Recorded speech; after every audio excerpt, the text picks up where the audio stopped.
Bueno amigos, es un placer estar explicándoles sobre el sistema vestibular.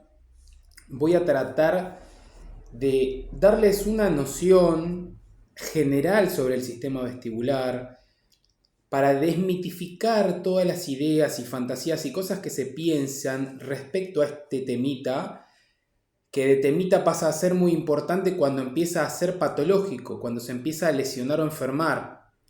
Y eso termina discapacitando la vida y alterando la calidad de vida. Entonces, el sistema vestibular es un conjunto de elementos, no es solo el oído interno, es un conjunto de elementos principalmente del sistema nervioso y del oído que hacen a la regulación del equilibrio, ¿sí? No es que todo el equilibrio depende del sistema vestibular, pero sí el sistema vestibular aporta a nuestro equilibrio una mejor resolución, ¿sí?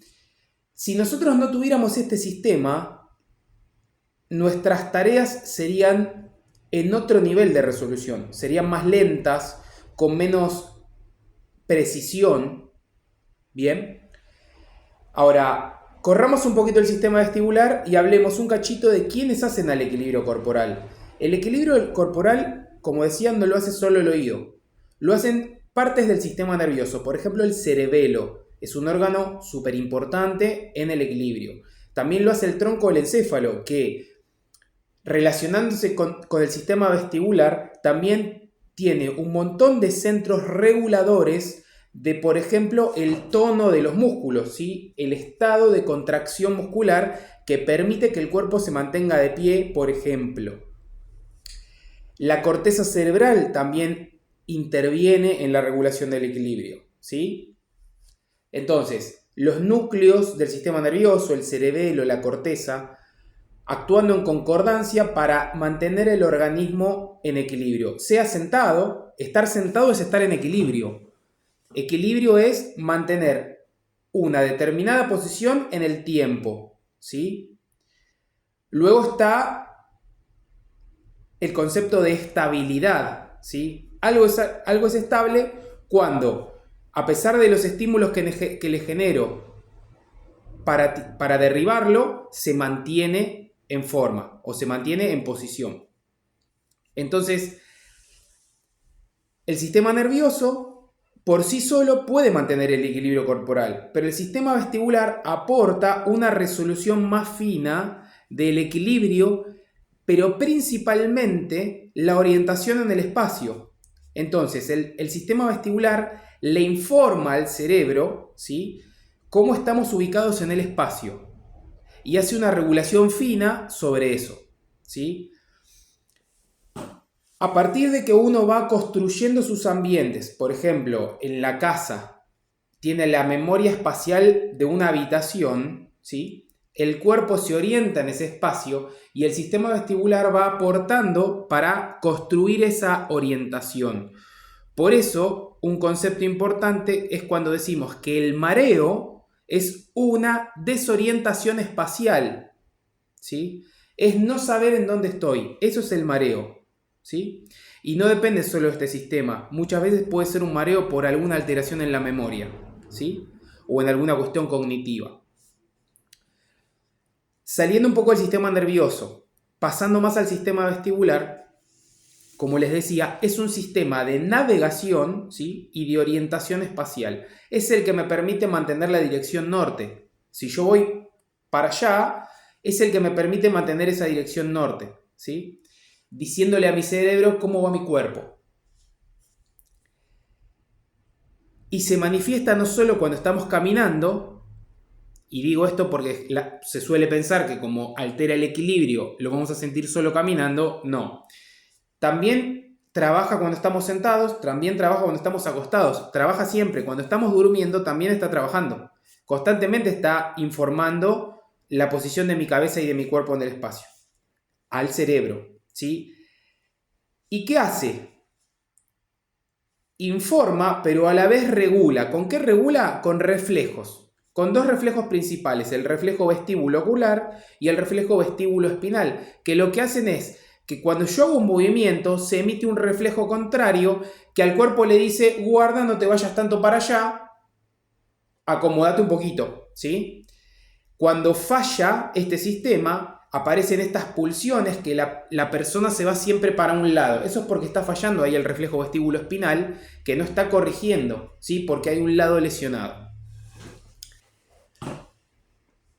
Y como tenemos dos vestíbulos que están ubicados en el oído interno junto a la cóclea, que es el órgano que sirve para escuchar, ¿sí? Recordemos que el oído recibe dos tipos de información. Una es sonora, ¿sí? La información sonora es información mecánica, que es presión en el tímpano, que lo hace vibrar, se traduce, o sea, se transforma el tipo de señal en señal eléctrica y pasa al sistema nervioso. Eso es a través de los huesecillos que cuando se afectan traen sorderas y ese estilo de cosas. Y tenemos, por otro lado, información de movimiento, ¿sí? Que también es información mecánica que se termina traduciendo en información eléctrica. ¿Cómo? A través del sensor. El sensor, que está en los dos oídos y trabajan en concordancia uno con el otro, sienten información mecánica, sienten movimiento, ¿sí? Lo transforman en señal eléctrica para que pase al cerebro y el cerebro ordene la situación. ¿Bien? Entonces, decimos que son dos vestíbulos trabajando en concordancia, ¿sí? ¿Qué pasa? Como trabajan en concordancia, cuando uno se lastima, el otro queda trabajando mal, queda desregulado y ahí aparecen los problemas, que conocemos principalmente como mareo, ¿sí? Sencillamente porque el sistema vestibular no está pudiéndole informar bien al cerebro cómo está orientado, porque está fallando un vestíbulo. O los dos. Ahora bien, puntualmente, hablando del vestíbulo, del oído interno, del órgano vestibular que está ahí adentro, decimos que es un sensor de movimiento, ¿sí? Y se compone de dos cosas importantes. Por un lado, los canales semicirculares y por otro lado, los órganos otolíticos. Bien, son dos tipos de sensores. Los canales sensan a través de un líquido que se llama endolinfa.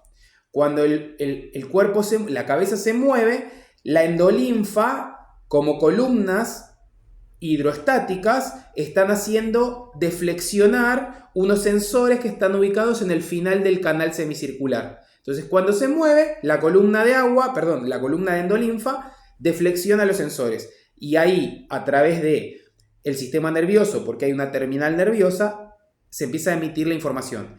Y por otro lado, los órganos otolíticos son como bandejas llenas de piedritas que se mueven, ¿sí? Cuando la cabeza se está moviendo y también emiten información. Ahora, tenemos canales semicirculares y órganos otolíticos. Son dos tipos de sensores y dos tipos de información. Los canales semicirculares sensan información rotacional, ¿sí? Y los órganos otolíticos sensan información lineal. Cuando yo voy caminando hacia adelante derecho por una cuadra, por una vereda, ahí está trabajando el órgano otolítico en un movimiento lineal. ¿Bien? O cuando estoy subiendo en un ascensor, eso es un movimiento lineal. Cuando yo miro pasar un auto hay un movimiento rotacional y es más un trabajo de canal semicircular.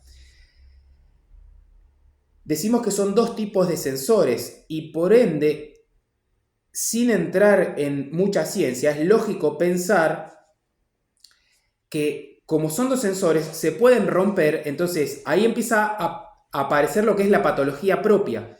Si se rompe un canal, hay un problema de canales, ¿sí? Va a haber un problema general con el sistema, porque recordemos que esto es microscópico. Entonces, va a haber una alteración general, pero apoyada en que es una lesión específica de un canal. Y eso es algo que se estudia a través de, por ejemplo, las videonistagmografías o el video de impulso cefálico, conocido como BHIT, que nos permite ver un poco qué canal está alterado. Bien, ahora, Los órganos otolíticos también tienen su patología propia, la más conocida, el famoso BPPV. El BPPV es la salida de otolitos que después corregimos mediante maniobras. La patología de otolitos es otra forma de patología donde las piedritas se salen del sensor, del órgano otolítico y se pasan al canal donde hay endolinfa. Y ahí se genera todo un problema, que no es ahora el fin de esta charla explicarlo, sino que cuando hagamos una charla de vértigo posicional futura, vamos a explicarlo en más detalle ahí. El punto era que tenemos dos tipos de sensores, canales semicirculares y otolitos, ¿sí? Eso es principalmente el órgano vestibular. Ahora, ese órgano vestibular se halla dentro de un sistema, ¿sí?, que está conectado por el sistema nervioso, donde también se incluye la vista y se incluye lo que siento de mi propio cuerpo, y eso es lo que se conoce como sistema del equilibrio, que tiene tres pilares. Por un lado tiene como pilar central el vestíbulo, ¿sí?, este órgano, que es un sensor, como dijimos, que informa al cerebro de lo que está pasando en cuanto al movimiento. Por otro lado está la vista. Y por otro lado está lo que siento de mi propio cuerpo, que es lo que se conoce como propiocepción. ¿Y qué sucede? A veces los pacientes tienen problemas de equilibrio con estudios del oído que están bien, sin problemas, pero la alteración es propioceptiva. Y puede ser, por ejemplo, del cuello, ¿sí? Pero una cosa es la patología propia cervical, más bien de dolor, por hernias, por artrosis o la índole que sea, y otra cosa es el tipo de patología que genera un desequilibrio, que muchas veces tiene que ver también con diagnósticos de cuello que son un poco más específicos y que en la práctica clínica diaria no se realizan mucho, ¿sí? Y es necesario hacer, y eso es lo que se conoce como diagnóstico diferencial. Y los buenos clínicos, cuando digo buenos clínicos no me refiero al médico clínico, sino a todos los profesionales de salud que practican la clínica, el buen clínico hace diagnóstico diferencial. Entonces, ese es el tipo de profesional que tengo que buscar si quiero atenderme con alguien que sepa y tenga capacidad de resolución sobre el problema que estoy teniendo. Entonces, decíamos que es un sistema, ¿sí?, basado en tres pilares: el vestíbulo, la vista y la propiocepción. Y cada uno de esos tres pilares tiene patología propia. Lo visual tiene patología propia, lo vestibular tiene patología propia y lo propioceptivo tiene un montón de patología propia. Si yo tengo una neuropatía periférica, que es una alteración de mi sistema de mis terminales nerviosas, por ejemplo en los pies, tengo un problema en la parte propioceptiva del equilibrio y por ende voy a tener una alteración del equilibrio. Si tengo una alteración en el sistema vestibular por los otolitos o por la índole que sea, como un síndrome de Meniere, también voy a tener una alteración en el sistema del equilibrio. ¿Bien? Ahora, esos tres pilares no funcionan siempre igual.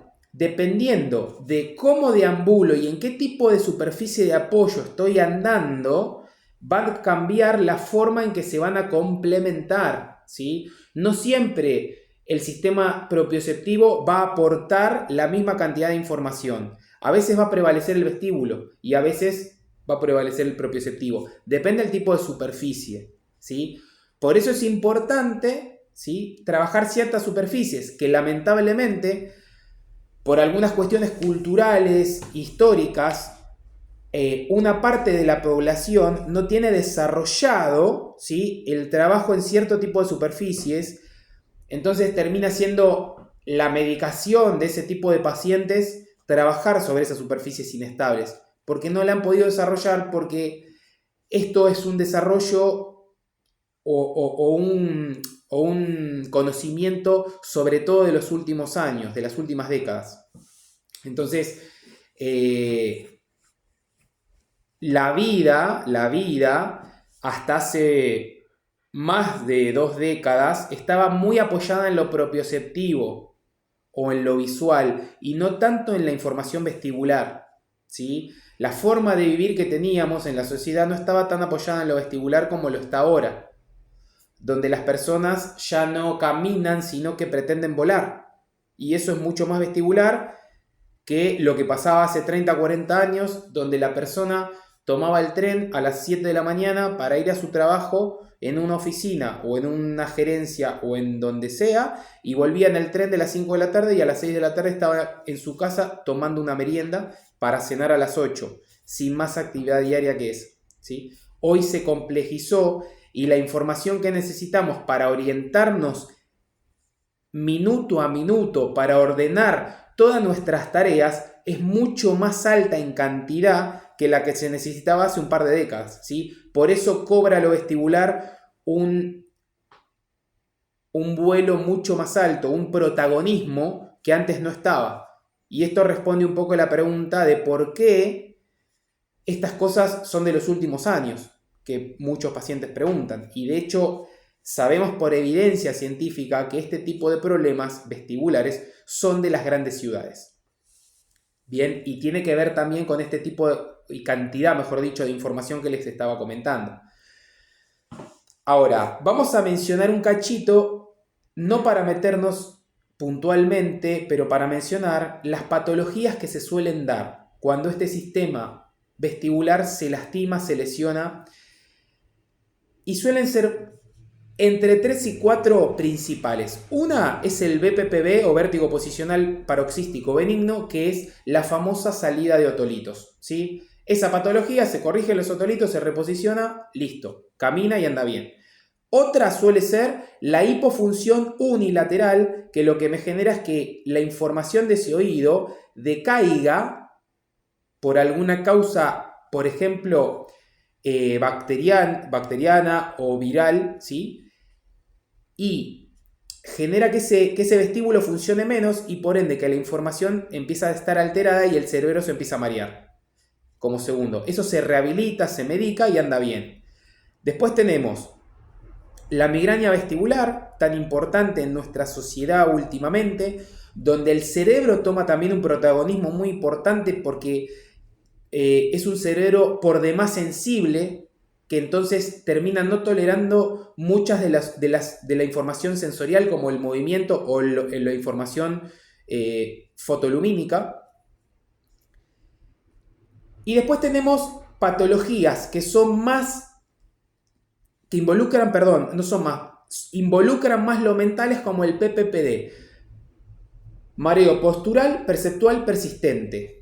¿Sí? En inglés la sigla Persistent Postural Perceptual Dizziness, ¿sí? PPPD. Esa patología involucra más a lo mental, pero también con una alteración del sistema del equilibrio, ¿sí?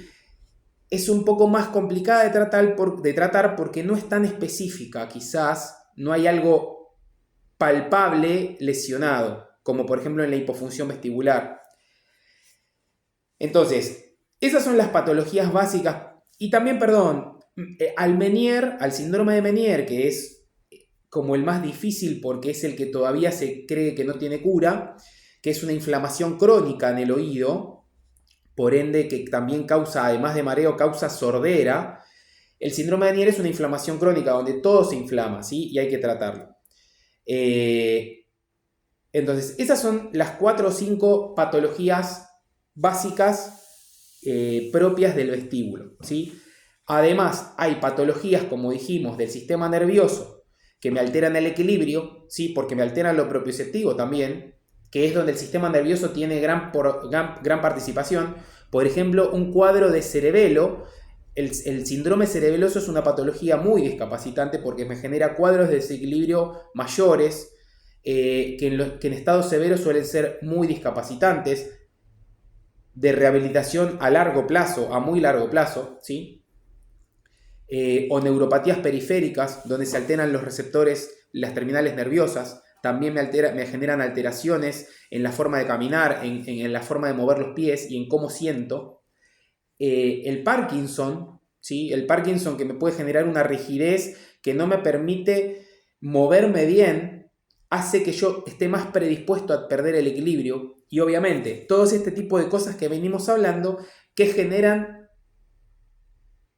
riesgo a la caída, ¿sí? En mayor o menor medida, de acuerdo al grado de severidad, cuando hablamos de severidades en cuanto a la discapacidad que generan, ¿sí? No tiene que ver con la fatalidad o la gravedad. Son leves, moderadas o severas. las discapacidades.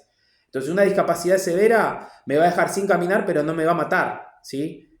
Que me mate tiene que ver con fatalidad y gravedad. Cuando hablamos de severo es muy discapacitante.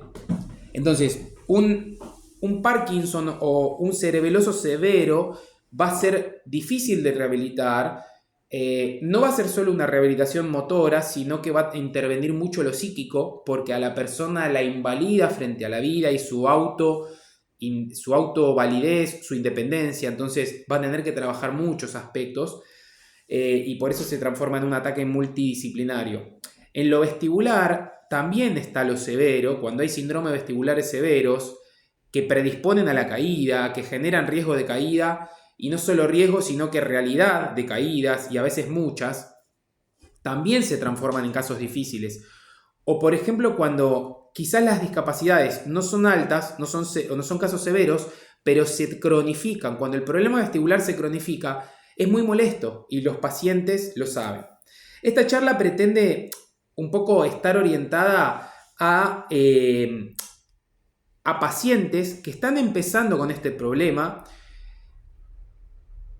pero principalmente a los que ya están en un tratamiento, a los que ya tienen un diagnóstico, para aclararles dudas. Obviamente, pueden responder a través de mi Instagram o en este YouTube comentando las dudas que ustedes tengan sobre lo que estamos hablando, ¿sí? Ahora, para seguir hablando un poquito de mareo y de algunas cosas o sea, no es solo el sistema vestibular el que genera mareo, ¿sí? Una alteración vascular, un corazón que no esté irrigando buena sangre, puede hacer que al haber una deficiencia de irrigación, el sistema no pueda sostener la funcionalidad porque no está siendo bien irrigado, entonces genere mareo. O por ejemplo una alteración hormonal también va a generar una cadena de cosas que van a terminar en mareo. ¿Sí? Una baja de sodio, una hiponatremia me puede generar mareo. O sea, no es solo el sistema vestibular. Lo que sucede es que, como les dije en un momento, el buen clínico sabe diferenciar por la referencia del paciente. Cuando el paciente empieza a hablar, el buen clínico ya sabe probablemente por dónde viene la mano. Entonces va a atacar rápidamente ahí. Por eso, el hecho de los estudios complementarios no es algo que siempre es necesario, ¿sí? El buen clínico sabe evaluar y diagnosticar sin un estudio complementario. El estudio complementario solo viene a mostrar o a descartar. Y muchas veces el estudio complementario sí es de buena práctica también. Es de buena práctica para descartar ciertas cosas que sabemos que muchas veces pasan inadvertidas o pasan como silenciosas. Entonces necesitamos hacer un estudio complementario, por ejemplo, en lo que es vestibular es muy común la resonancia, porque hay cosas que pasan en silencio y es mejor detectar a tiempo. Y esto no es para generar miedo, ¿sí? Esto es para generar conciencia, ¿sí? Porque muchas veces hay gente que no quiere hacerse un estudio por miedo y cuando aparece quizás es peor, porque es más discapaz. Cuando aparece un diagnóstico con algo que no quisieron ver en su momento, el diagnóstico es peor y el pronóstico es peor. Entonces es mejor tener controlado a tiempo y por otro lado quedarse tranquilos, ¿sí? Entonces, dijimos que el sistema vestibular tiene 3 pilares, ¿sí? Que está el órgano ahí adentro del oído, que hay patologías propias, que es un sistema de navegación, de orientación espacial, y que nos permite vivir con un nivel de resolución en las actividades, principalmente motoras, mayor a que si el sistema no lo tendríamos. ¿Y esto en dónde se ve? A que cuando el sistema falla, ¿sí? Nos enlentece hasta los pensamientos, ¿sí? Y nos enlentece la vida, nos complica porque nosotros estamos acostumbrados a un nivel de resolución que después no podemos tener. Entonces, para eso sirve este sistema. Voy a cerrar con algunas recomendaciones para cuidarlo, ¿sí? La buena alimentación y el buen descanso son pilares principales para cualquier aspecto de la vida para prevenir enfermedades, incluida la vestibular. Ahora, la falta de actividad física, la falta de higiene postural, ¿sí? Sobre todo las personas que tienen alteraciones cervicales, principalmente si de columna, que siguen alimentando con malas posturas, ¿sí? Eso no es bueno a la hora de pensar en la salud vestibular. No es bueno, no es bueno cuando existe demasiada ansiedad, no es bueno cuando la manera de pensar sobre nosotros mismos, donde, o mejor dicho, la manera de pensar sobre nuestros cuerpos es equivocada y por ende no puedo construir una adecuada orientación espacial, pero desde lo mental. ¿Y por qué digo esto? Porque cuando yo no sé bien qué cuerpo tengo, cómo manejarlo y cómo moverme en el espacio de una manera económica, y económica no es poca plata, sino que los movimientos sean cuidadores de energía, ¿sí? Sean ordenados para no tener mayores desgastes y mayores descontroles. Si yo mentalmente no tengo ese orden, cuando tengo un problema vestibular, es ese cuerpo que no construí ordenado me va a jugar en contra, ¿sí? Y eso es lo que se ve a diario en la práctica clínica.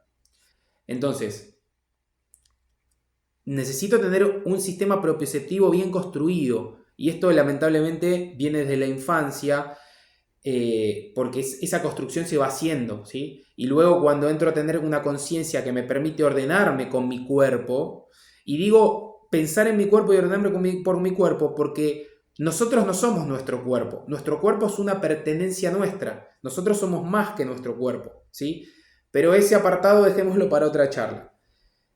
El tema es cómo manejamos nuestro cuerpo. Si nosotros tenemos un manejo deficiente y luego tenemos una patología vestibular, va a ser más difícil rehabilitarlo, ¿sí? Entonces, cuando llegó la patología,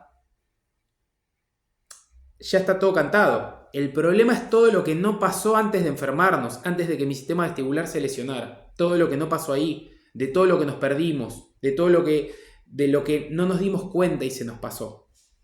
Entonces, como preventivo, ¿sí?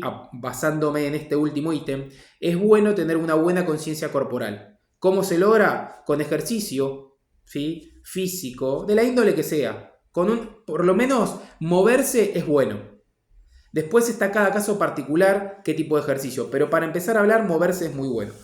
Les agradezco si escucharon hasta acá. Espero haberles generado dudas, pero a la vez que hayan entendido un montón de cosas, ¿sí? Y que puedan encontrar más seguridad al estar manejando su problema vestibular y su problema de mareo. Cualquier duda me mandan en Instagram o me mandan acá en YouTube o en vivo me lo preguntan los que me conocen y seguimos adelante. Hasta la próxima charla. Saludos.